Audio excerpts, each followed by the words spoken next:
Sunshine sa inyong lahat! Nandito na naman ang Diyosa sa ilalim ng lupa. Ang inyong tagapagatid sa umagang ito, DJ Costales. Bago tayo magsimula, makinig muna tayo sa isang musika na pinamagatang Multo by Cup of Joe.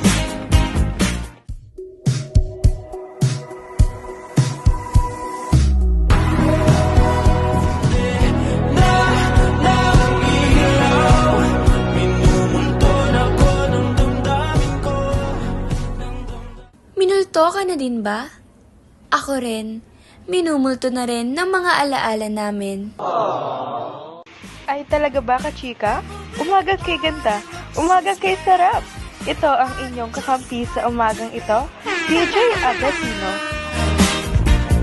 Ay wow naman talaga mga kachika. Ang aga-aga. Oo nga pala, ako naman ang pinakamapagmahal sa lahat, DJ Novida. Dito lamang sa pinakapinakikinggang estasyon, Kumade Radyo.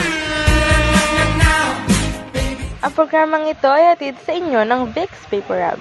Bawat haplos, makakatulog ka ng mahimbing at may dalang ginhawa sa yakap ng init.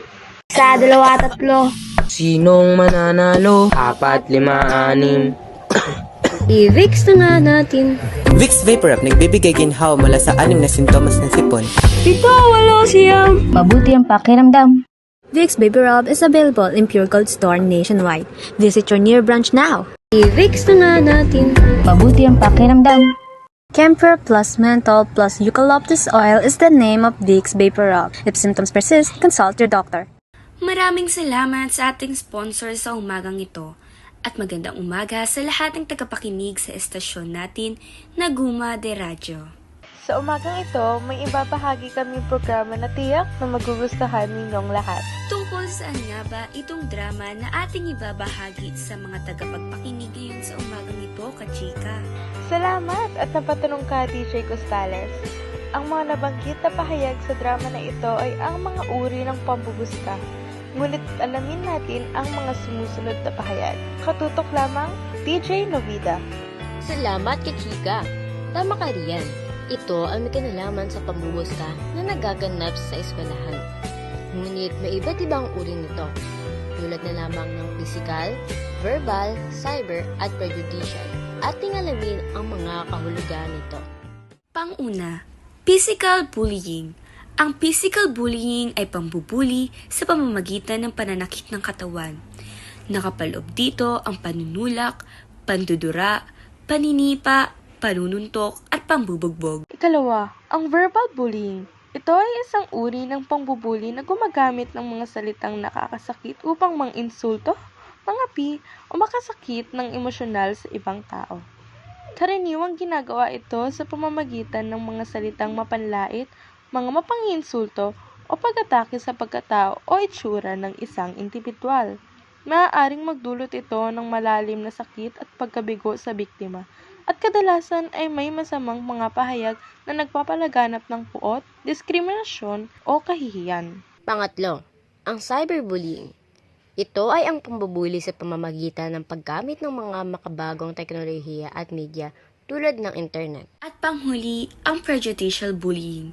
Ito ay isang uri ng pananakot na nagmumula sa mga prejudice o maling akala at pagkiling laban sa isang tao o grupo dahil sa kanilang lahi, relihiyon, oryentasyong sexual, kasarian, kapansanan o iba pang mga katangian. Naway may matutunan tayong aral sa kwentong pinamagatang Boses ng Katapangan at Pampupuska. Pagsisimula ang kwento na ito sa isang estudyante na ang pangalan ay Nathaniel. Siya ay matulungin lalo na sa mga guro. At siya rin ay mabait sa kanyang mga kaibigan o grupo. Isang araw, naisipan niyang tumulong ulit sa kanyang guro na magbuhat ng libro at mga kakailanganin sa klase. Hala ma'am, ako na magbubuhat niyan. Ay, salamat sa iyong pagkukusa, Mr. Severo. Walang anuman ma'am, ako pa. Tignan nyo, sip-sip talaga. Hoy Nathaniel, sip-sip ka na naman ah. Yaan mo siya, ganyan naman talaga yung baliko na yan. Hays, mga baliko talaga. Wala nga rin yung tatay. Ang mga panunuksong ito laban kay Nathaniel ay walang talab sa kanya, sapagkat hindi niya ito pinansin at binigyang halaga. Okay, tapos na akong magturo. For our activity 1, My gosh, activity na naman. yes, Miss De La Cruz, may gusto ka bang sabihin sa buong klase? Ay, wala po, ma'am. Okay. Class, i-upload ko na lang ito sa LMS. Class dismiss. Pwede na kayo mag-recess. Sa wakas. Uy, asan si Nathaniel? Ayun no? Oh, bakit? Yayayain ka sana namin mag-recess. Gusto mo bang sumama? Mamaya na lang ako. Sige, kami-kami na lang muna pupunta sa kantin. Sige lang, 8-12 guys. Habang inaayos si Nathaniel ang kanyang mga gamit, hinahanap niya ang kanyang pitaka para makakain na siya sa kantin. Pagkatapos niyang kunin ang kanyang pitaka, lumabas na siya sa room. Habang naglalakad siya papunta sa kantin, nakasalubong niya ang mga grupo ng mga magkakaibigan na nabubuli sa kanya. Uy, si Nathaniel, oh. Oo, yung tinatawag nila lagunsod na baliko. Kilala rin siyang bilang sip-sip. True, sip-sip masyado. Hoy, baliko, mamansing ka naman. Binatukan na De La Cruz si Nathaniel, ngunit wala lamang ito sa kanya at pinagwalang bahala niya lamang ito. Bagkus, nilagpasan niya lamang ang mga ito. Nung uwian na ay nagulat na lamang si Nathaniel dahil sabay-sabay na pagtunog ng kanyang telepono. Sapagkat nakita na Nathaniel na may mga larawang ipinadala ang kanyang mga kaibigan sa kanilang GC. Ano ba ito? Nathaniel, sobra nang mga pabubus kanil sa'yo. Totoo, tignan mo oh. Grabe na sila. Bakit hindi ka magsumbong tungkol dito?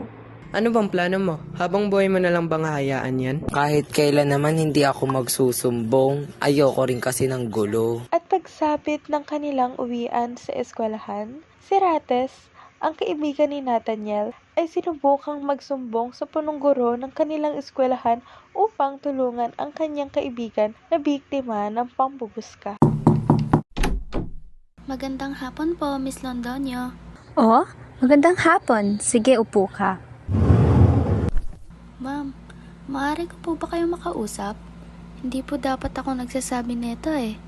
Ngunit hindi ko na po kaya ito. Ipagpatuloy mo lamang kung ano ang iyong gustong sabihin. Isa sa mga kaibigan ko ay biktima ng pambubuli at ayaw niya itong ipahayag sa aming mga guro. Maaari niya po ba akong tulungan sa ganitong suliranin na aming hinaharap?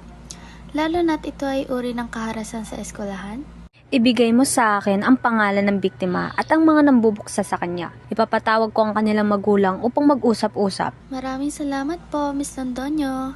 Ikaw po ay aming maaasahan. Ipinagpaalam ni Rates ito sa ina ni Nathaniel. Kaya pag-uwi ni Nathaniel, kinausap niya agad ito. Alalang-alala ang kanyang ina sapagkat ayaw niyang mapahamak ang kanyang anak. O anak, napaaga yata ang uwi mo. Opo, inay. Nathaniel, totoo bang binubuli ka sa eskwelahan? Po?